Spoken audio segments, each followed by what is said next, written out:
जय श्री राम। आपका बहुत बहुत स्वागत है।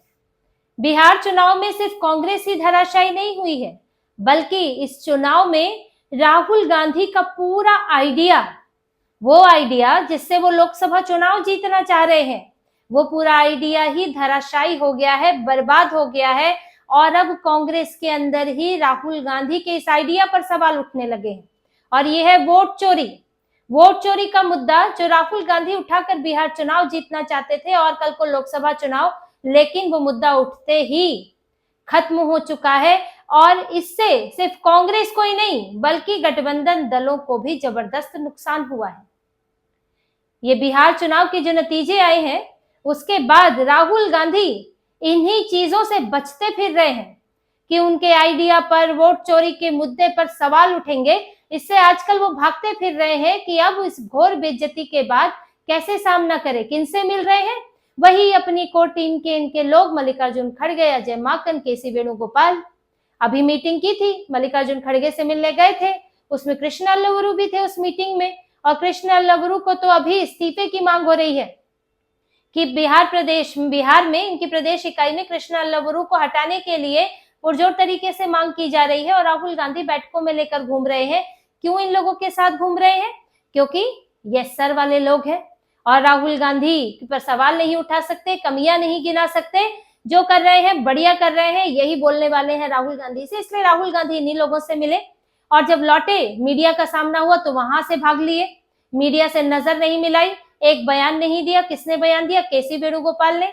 बिहार में इनके भले ही 6 विधायक जीते, लेकिन जीते तो सही। जब आपके प्रदेश अध्यक्ष हार गए, राजेश राम, आपके प्यारे नेता, तब आपके 6 विधायक जीते हैं। आपने उनसे मुलाकात की?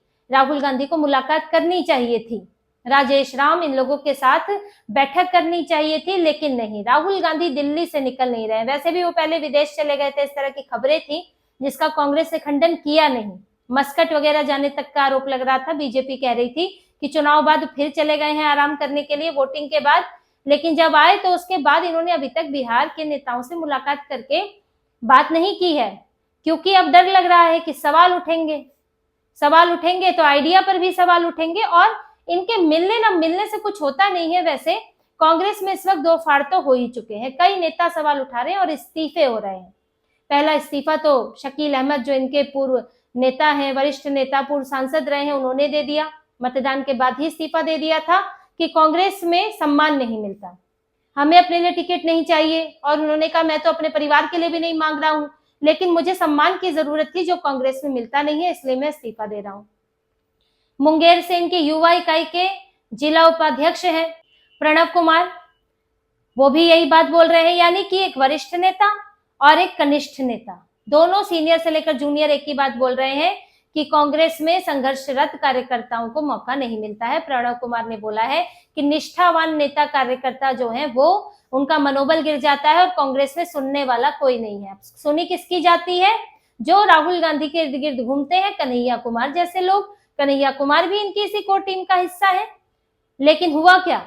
कांग्रेस का हाल ये हुआ कि कन्हैया कुमार रत्ती भर भी काम नहीं आए। वोट चोरी तो वो भी गा रहे थे, और वोट चोरी करते करते कांग्रेस 19 से 6 पर आ गई और इनकी गठबंधन सहयोगी वो 75 से 25 पर आ गई। तो इनको फायदा क्या हुआ इससे? यही सवाल उठा रहे हैं। तारिक अनवर है इनके सांसद, उन्होंने भी यही बोला कि कांग्रेस में तालमेल की कमी है, इन्होंने टिकट देने में देरी की और प्रदेश इकाई ने अपनी भूमिका सही तरह से नहीं निभाई। राशिद अलवी, वो भी पूर्व सांसद है, उन्होंने भी यही बोला है कि कांग्रेस जो है वो कागज पे दिखती है, वो जमीन पर नहीं है। संगठन मजबूत करने की जरूरत है और कुछ नेता जिन्हें साइड कर दिया गया है, उन्हें आगे लाने की जरूरत है। तो शिकायतें वही हैं सबकी कि कांग्रेस में नेताओं को इग्नोर किया जा रहा है और राहुल गांधी अपनी अपनी टीम के साथ आगे बढ़ रहे हैं और उसका फायदा नहीं हो रहा है। महाराष्ट्र से भी सलाह मिली। पृथ्वीराज चौहान, जो वहां के वरिष्ठ नेता है, उन्होंने कहा कि राहुल गांधी के आला कमान के जो सलाहकार हैं, उन्होंने सही आंकड़े नहीं दिए, जिससे कि आला कमान को सही स्थिति का जायजा नहीं मिला। हम यहाँ पर 19 जीते थे, अभी हमें कम से कम 20-21 सीटें जीतनी चाहिए थी। होना ये चाहिए था कि हमें करीब अच्छी सीटें 30 ले लेते, बाकी हम राजद को दे देते, तो उससे अच्छा मैसेज जाता साफ। अब उन्होंने राहुल गांधी पर तो सवाल उठा नहीं सकते, लेकिन इशारा वही था कि आपके सलाहकार गलत हैं। तो राहुल गांधी ने जो अपनी कोर टीम बना रखी है, जिसमें जैसा कि पीएम मोदी ने कहा, मुस्लिम लीग माओइस्ट कांग्रेस हो गई है, जिसमें लेफ्ट वाले भरे पड़े हैं, इस्लामिस्ट भरे पड़े हैं और उनका कब्जा है। और राहुल गांधी को वो अपनी तरह की ही सलाह देते हैं, जिसमें ये सलाह यही है कि चुनाव आयोग पर सवाल उठाओ, जिसमें भारत को तोड़ फोड़ दो, संवैधानिक संस्थाओं पर हमला करो, जो जिन पर लोग भरोसा करते हैं, जिनसे चल रहा है। कल को कोर्ट पे भरोसा नहीं रहा लोगों का तो क्या होगा? अराजकता होगी। पुलिस पे भरोसा नहीं रहा तो अराजकता होगी, सरकार पर भरोसा नहीं रहा, चुनाव आयोग पर भरोसा नहीं रहा तो अराजकता होगी। लोग सड़कों पर आए। अंतिम यही है कि लोगों को किसी भी चीज में भरोसा नहीं रहे, सड़कों पर आए, संसद में घुसे, मारपीट करे, हिंसा करे, आग जले, भारत बर्बाद हो जाए, विदेशी शक्तियों के हाथों में पड़ जाए। कुल मिलाकर यही है मकसद, वरना संवैधानिक संस्थाओं को छेड़ने का कोई मतलब नहीं है। 70 साल आपने भी इन्हीं संस्थाओं के साथ काम किया है और अब जो सरकार आई है वो भी इन्हीं के साथ काम कर रही है। लेकिन राहुल गांधी तो अपने ही धुन में है और वो सच का सामना इसलिए करना नहीं चाहते हैं, इसलिए भाग रहे हैं। और कांग्रेस के अंदर अब देखिए जो हालात दो तरह की स्थितियां बन चुकी हैं। एक है जो राहुल गांधी के पीछे पीछे चल रहा है और कह रहा है कि बिहार चुनाव वोट चोरी के कारण हारे, वोट चोरी के कारण हारे।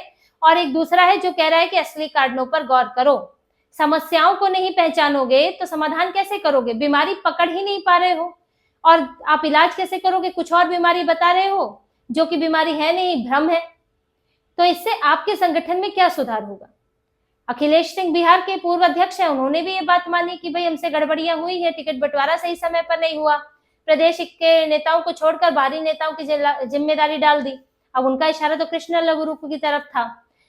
तो कम से कम देखिए वो ये तो मान रहे हैं कि हमारी अपनी गलतियां थी।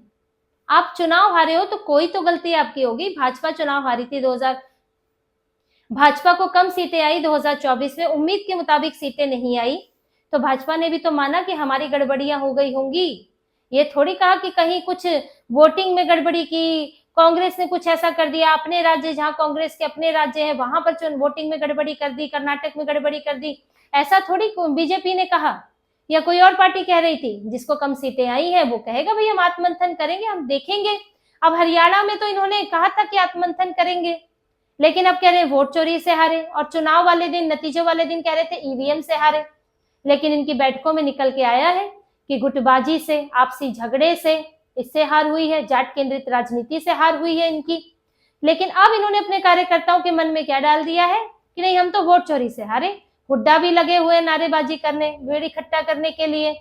तो यही बात इनके नेता कह रहे हैं कि अगर आप अपने कार्यकर्ताओं को सही चीज नहीं बताओगे तो फिर वो सही काम नहीं करेंगे। उन्हें लगेगा अच्छा जैसा चल रहा है वैसा ही ठीक है, वो अच्छा है, हम तो वोट चोरी से हारे चुनाव आयोग की वजह से।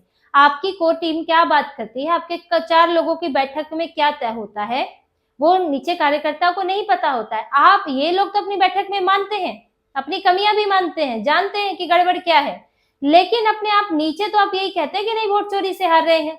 तो क्या सुधार होगा? कुछ नहीं सुधार होगा। राहुल गांधी अकेले बैठ के क्या सुधार करेंगे? वो भी तो दिन रात वोट चोरी बोल रहे हैं और उससे आपको फायदा रत्ती भर नहीं हुआ, या तो फायदा होता उससे। बिहार में क्या हाल हुआ, और जो इससे जुड़ा उसका भी बुरा हाल हो गया। राजद इस मुद्दे से जुड़ी तो राजद 75 से 25 पर आ गई। अब तो स्टालिन भी सोचने लगे हैं, जिस तरह की खबरें हैं कि वहां पर भी डीएमके विचार करने लगी है कि वोट चोरी एसआईआर का मुद्दा, इसको बनाया जाए या ना बनाया जाए, क्योंकि इसका फायदा दिख नहीं रहा है और इसके कारण नुकसान अलग हो जाता है, क्योंकि आप सिर्फ वोट चोरी करते रहते हो और दूसरा मुद्दा नहीं उठाते। जैसे कि बिहार में इन्हें बाद में वोट चोरी को बेरोजगारी और भ्रष्टाचार से जोड़ना पड़ा राहुल गांधी को, लेकिन आप जबरदस्ती कनेक्ट करोगे तो लोग नहीं जुड़ते हैं उससे। आपके तो नेता कार्यकर्ता दिन रात चुनाव आयोग कह रहे हैं, ऐसा लग रहा है कि ज्ञानेश कुमार चुनाव लड़ रहे हैं जो कि मुख्य चुनाव आयुक्त हैं। तो इनके गठबंधन सहयोगी भी इस मुद्दे से दूरी बना रहे हैं। और पश्चिम बंगाल में चुनाव है, ममता बनर्जी तो पहले ही वो अपने ही धुन में है, उनके अपने मुद्दे हैं, कांग्रेस को तो आसपास भी नहीं फटकने देती। वहां पर नतीजा जो भी होगा, लेकिन कांग्रेस को कुछ हासिल नहीं होने वाला है वहां पर, ये तो तय है पश्चिम बंगाल के अंदर। तो राहुल गांधी के लिए तो बैक टू बैक एक और हार अभी रखी हुई है।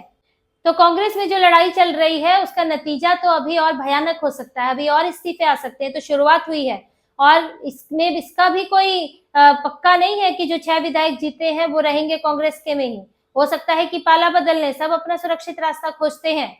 तो ये पूरा इस वक्त बैकफुट पर है राहुल गांधी कांग्रेस के अंदर, इसीलिए सामना नहीं कर रहे। एक तो हार का ठप्पा लगा है कि एक और हार राहुल गांधी के नेतृत्व में, और ये हार में इससे बड़ी हार ये है राहुल गांधी की कि इस बार वो पूरी तरह अपनी स्ट्रैटेजी पर चले, अपनी टीम को आगे फोकस में रखा, नए आइडिया पर चले, जिसका एक पक्ष विरोध भी कर रहा था लेकिन उसको इग्नोर करते हुए चले, और वही वोट चोरी, हिंदुओं को बांटो, जाति में बांटो, इस सब पर राहुल गांधी ने यकीन किया और इसी के साथ चल रहे थे, और इसके साथ इन्हें बहुत बुरी हार मिली है। तो अब राहुल गांधी क्या करेंगे आगे, इसको लेकर ही उनको संशय बना हुआ है, और अगर इसी वोट चोरी पर चलते हैं तो कांग्रेस से और भी नेता विदाई लेने वाले हैं। तो इसी तरह की और खबरें और विश्लेषण आपके लिए लाते रहेंगे। हमसे जुड़े रहिए, सब्सक्राइब कीजिए, कमेंट कीजिए। बहुत बहुत धन्यवाद। जय श्री राम।